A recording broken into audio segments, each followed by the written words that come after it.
Le livre du jour, Nicolas Carostin, roman d'aventure. Ça s'appelle « Comment voyager dans les terres oubliées », signé Sarah Brooks, elle est britannique. Un roman d'aventure, effectivement, mais pas que. Il y a une petite note de l'éditeur Sonatine en 4e de couverture.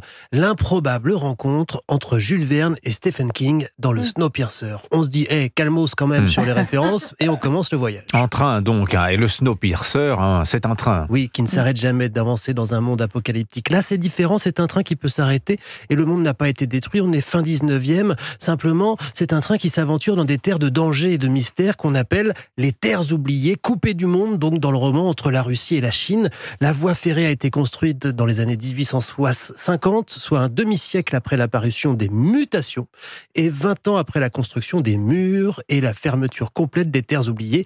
Il a fallu utiliser une machine spéciale même qui permettait aux ouvriers de poser les rails sans jamais sortir à l'air libre. Donc il y a eu une catastrophe. On ne sait pas exactement ce qui s'est passé, mais ça donne pas envie d'aller voir par soi-même, même si le train a l'air assez agréable.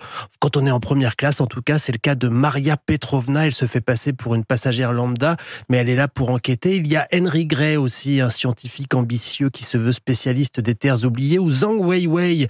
Elle est née dans le train il y a 16 ans. Elle est dans les quartiers de l'équipage du Trans-Sibérien Express. C'est le nom du train dont on a un plan d'ailleurs, avec la fonction de chaque wagon pour s'y retrouver au début du roman. 22 wagons plus la locomotive, des réserves d'eau, des vivres, les wagons de l'équipage, de la 3e classe, de la première, des saloons, restaurants, bibliothèques, laboratoires. C'est un train plein de surprises et le roman aussi. On suit les personnages et l'intrigue principale, mais de temps en temps, le récit est coupé par des extraits du guide du voyageur prudent qui s'aventure dans les terres oubliées, écrit par un certain Valentin Rostov. Et au fur et à mesure de la lecture, on se dit que, oui, effectivement, Stephen King rencontre quand même un peu Jules Verne dans le Snowpiercer. Éloignez-vous de la bordure du quai, s'il vous plaît.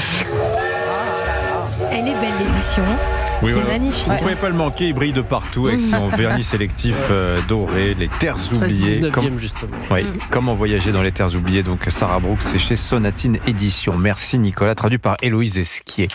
Le cinéma, Laurie Chollet va vous nous parler, alors vous, c'est pas du train, c'est une croisière fluviale dont il est question. Ah oui, toute légère, c'est La Petite Vadrouille, le nouveau film de Bruno Podalides, avec au casting son frère, bien sûr, Denis, mais aussi Sandrine Kiberlin et Daniel Auteuil. Alors Daniel, il joue un chef d'entreprise plein aux as qui mandate l'une de ses employées, incarnée par Sandrine, pour lui organiser un week-end de rêve afin de séduire la femme dont il est éperdument amoureux.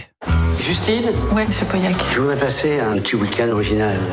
Je vous confie une petite somme d'argent et vous m'arrangez ça. D'accord. Le principe, c'est de s'en garder au moins la moitié. Ah oui, c'est mieux de marger sur cette somme d'argent. Bruno Podalides a gardé son âme d'enfant. Il s'amuse toujours autant avec ses films et c'est très agréable à regarder. On suit donc cette bande de bras cassés qui organise une fausse croisière afin de toucher la somme proposée par le personnage de Daniel Auteuil. Autant vous dire qu'il y a des gags à chaque minute. Les acteurs sont irrésistibles. Sandrine Kiberlin, on le sait, en plus elle a déjà tourné 2 fois avec Bruno, elle est parfaitement à l'aise. Mais Daniel Auteuil, lui, c'était un peu le petit nouveau de la bande et il s'amuse comme un fou dans cette comédie drôle, mais aussi tendre, romantique et surtout bienveillante. La Petite Vadrouille, évidemment, toute ressemblance.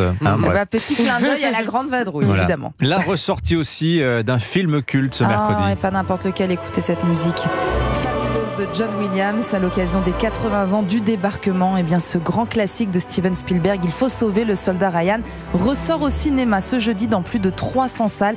C'est l'occasion rêvée de revoir ce chef-d'œuvre porté par Tom Hanks avec cette scène d'ouverture d'anthologie. Incroyable. Sur Omaha Beach, justement. Complètement incroyable. Elle a tourné en Irlande avec plus de 1000 figurants, dont 250 soldats de l'armée irlandaise. C'est vraiment une épopée. Il ne faut pas rater cette occasion de la revoir sur grand écran.